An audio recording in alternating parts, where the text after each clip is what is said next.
Hi everybody, I'm Kathy Wing, Artistic Director of the Randall Theater Company, and welcome to Ghostlighting Theater in the Dark. Tonight we're going to be visiting with a man who has spent most of his life thrilling audiences with his voice. He'll also be helping us to preview one of the Randall Theater Company's upcoming shows. It's the incomparable Keith Fuller. We also have the conclusion of The Royal Players, a short film by Madeleine Fichera. So remember way back when, about 6 months ago, before COVID-19 was a thing? Seems like a long time ago now. Anyway, back then the Randall Theater Company was just a few weeks away from opening our first show of 2020, I Do, I Do. We were also gearing up for the next show, an original musical by Edward Miller called Waiting Star. If things had gone according to plan, both of those shows would have had their runs and be closed by now.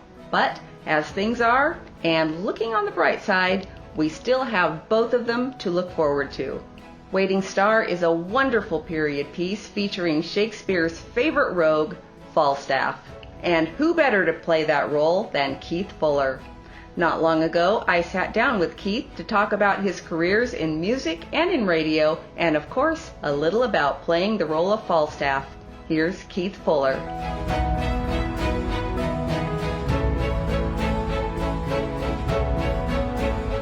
So I am joined today by Keith Fuller.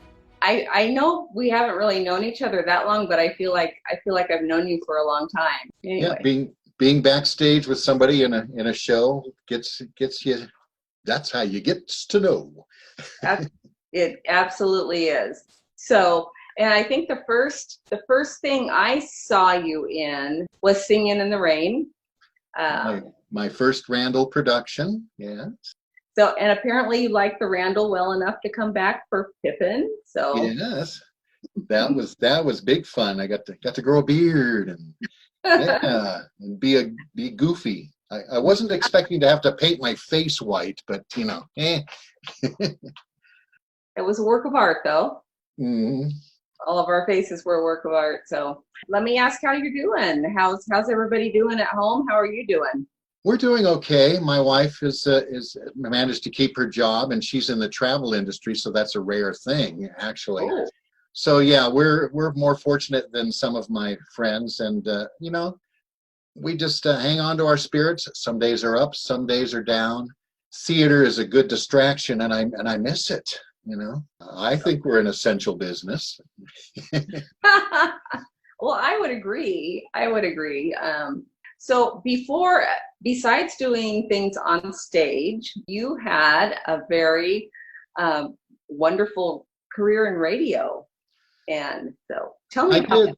Well, I did. That was my second career. Actually, I started out as a musician, spent several years as a musician.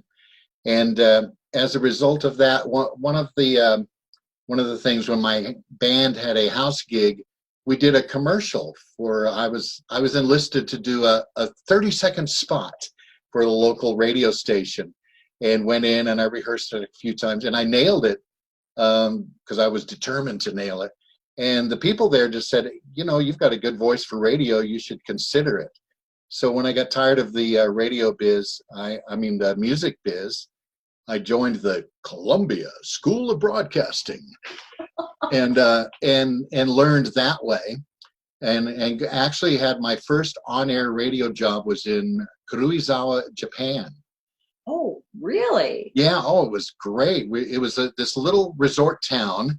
It was like Tahoe without a lake, and this restaurant, the Cowboy House, put us in this little windowed thing out in front of the restaurant. So we were on the street, so passersby on the street would come and wave at us. We were almost like zoo animals.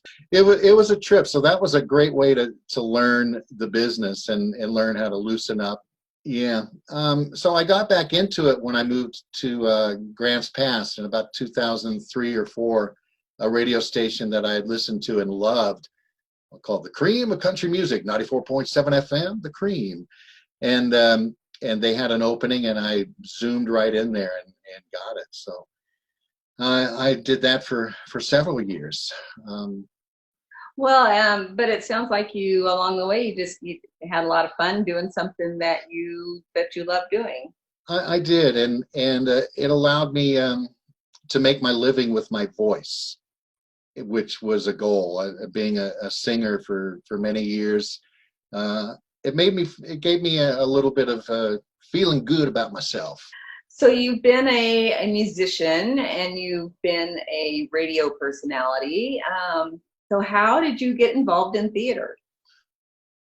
Good question. I did some stuff in high school, but that was high school, and they didn't do musicals until the year after I left. We moved to Grants Pass in 1999, and a friend of mine was in a play, and I said, well, shoot, if he can do it, I can do it. So I auditioned for a play at Barnstormers Theater, got the part.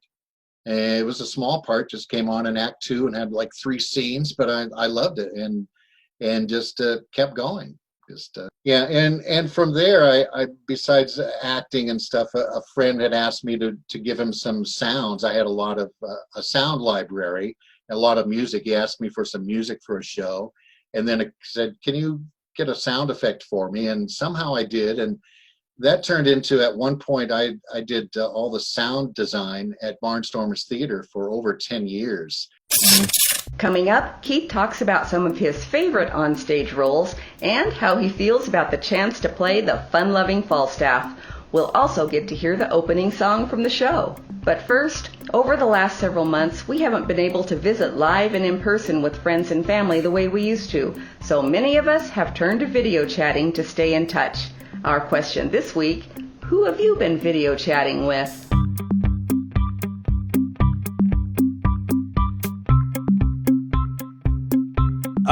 Mostly with friends. Usually I'll call or text my family. I FaceTime with my mom almost every day. Well, with the exception of like school, I've had a few chats with some of my really good friends. But not a whole bunch. Video chatting with friends every once in a while. All my D&D sessions are over Zoom. My nieces and my brother and sister-in-law, and it'd probably be my little sister and her Legend of Zelda D&D group, which I am a proud member of. Check in a lot because, like I said, she lives in Minneapolis, so I worry. I FaceTime my mom a lot. And my brother and my nephew. And I keep saying I'm going to video chat with my grandma, but I haven't taken the time to explain it to her, so we're just talking on the phone. I haven't really. I don't have tech-savvy people who are estranged from me right now. I call my friends from Iowa a lot. My friend Andrea, like once a week or so, and we just talk about our week and how the newest Pokemon game is going, because that, I believe, is what she's doing right now. My mother-in-law and nobody at all. I avoid all human contact at all times. You know what? I have not been video chatting. That out of the blue, I was on Facebook and my very first boyfriend from high school found me. It's just been fun talking with him on the internet, but I haven't really video chatted with him yet. So. And then Mia Gaskin. We've pretty much kept in contact this whole time.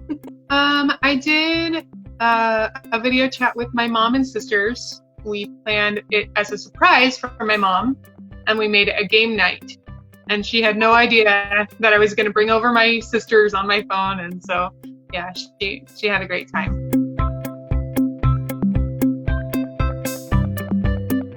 Well, what are some of your favorite shows that you've been in? What have been some of your favorites? It's hard to narrow it down. But some of my favorite roles, I really loved playing Audrey 2 in Little Shop of Horrors, one of my favorite roles, because I get to sing and use that soul voice. Feed me. Nicely Nicely was a cool one, and Guys and Dolls. In fact, that's right, I wore this hat in that. Big Daddy in Cat on a Hot Tin Roof was one of my favorite dramatic roles. But other musicals, Huckleberry in The Fantastics, that was big fun. And Laser Wolf in Fiddler on the Roof, did that about 10 years ago. Yeah. But yeah, lots of great shows over the years. I tend to not like big cast shows so much. You know, I will do them on occasion, but I really like small ensembles, you know, 6 to 8 people or something like that, where it's just a lot more rewarding to me to find a nice character role inside of a small ensemble. Aside from all these other things, you have been cast in the Randall Theater Company's production of Waiting Star, written by our good friend Ed Miller, and playing a wonderful role, Shakespeare's favorite rogue, Falstaff. Yes. I grew my beard out. I recently trimmed it because it was nice and bushy, you know, and now I've trimmed it. Now it's getting bushy again, and I go back and forth. Frankly, I'm kind of tired of having the beard, but I am so looking forward to Falstaff. When I read this part, oh my God, it's just another one of those dream roles, the role you dream about having, or for old dudes especially, you know, old chunky dudes. it's a great part, and Edward did a wonderful job with this script, bringing this character to life, all of the characters to life, and wrote some great songs for it too. Man, it's yeah. No, I am really looking forward to doing that show, and of course, the cast is a little bit larger, and so we kind of have to wait until the social gathering limits will allow us to actually have both cast and audience. When you're working on Falstaff, what kinds of things do you like about him? What are you enjoying about him? I love his zest for life. I mean, he enjoys life, and while he's not completely honest, shall we say, he's more roguish about it, and his heart is in the right place. I almost see him, just so I can learn to like him. I see him more as he robs from the rich to give to the poor, which is himself usually, but he has his lust for life. Some of it is kind of a throwback to you know, not exactly politically correct, the way he thinks of women and the way he treats women, but shall we say a product of the time. He is what he is, you know, and he's infectious. He's the things that I used to dream about, being just so full of life and the life of the party. You know, I'm the guy who hides out in the corner at the party. You know, hard to believe, I know, but yeah. It is hard to believe. Well, he never met a party that he didn't like. All great musicals need a great opening song, and Waiting Star is no exception. And for the character of Falstaff, there's no better place to start than with a tribute to his favorite watering hole. Here's Keith Fuller with A Toast to the Boar's Head from Waiting Star. This is called A Toast to the Boar's Head. It's the opening song. It's the first song in the musical, so it's a great honor to do that. I've never had that honor to open up a show with the song, and it's a great, you don't want to say showstopper, it's a show opener, you know, and it really sets the mood. Are you ready? I am ready, so ready. A Toast to the Boar's Head, written by the great Edward Miller.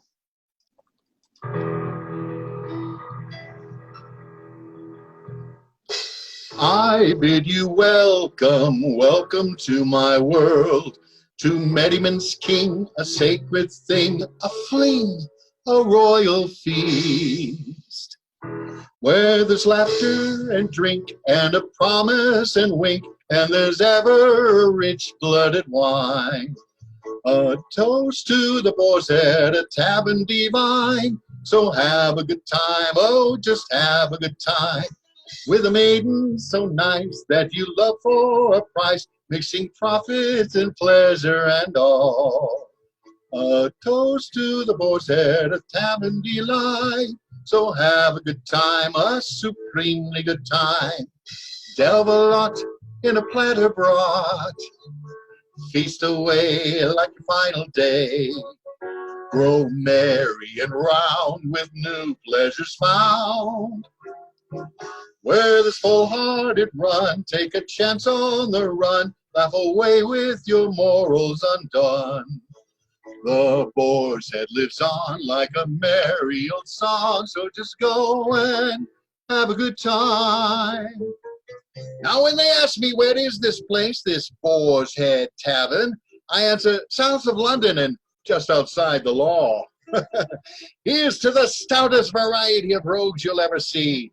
Men proud to be living in the shadows, and there, feasting on a grand palate of full-bodied delights. And here's to wenches who fill your eyes with charms that are double-sized. Great delight with a doll who's right. Wench you pick does a double trick. Get arms soft and round, your ecstasy bound. In the wake of the night, passion pay in the right fashion, leave cares behind in your stead. With blood hot and red, you will love the Boar's Head, so just go and have a good time. Have a real good time. Cheers! Cheers. Yeah, I mean, is that a great opening song? Have a good time, folks. Last time on The Royal Players. At the local saloon, a high-stakes poker game is about to begin, and everyone sitting down at the table has their own strategy for the game. But at the end of the night, will it mean riches or ruin? Find out as we now present the conclusion of The Royal Players with screenplay and direction by Madeleine Fichera.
So that was The Royal Players, a Madeleine Fichera production. Last week we mentioned 2 other films by Madeleine, Not So Happily Ever After and Shattered Lives.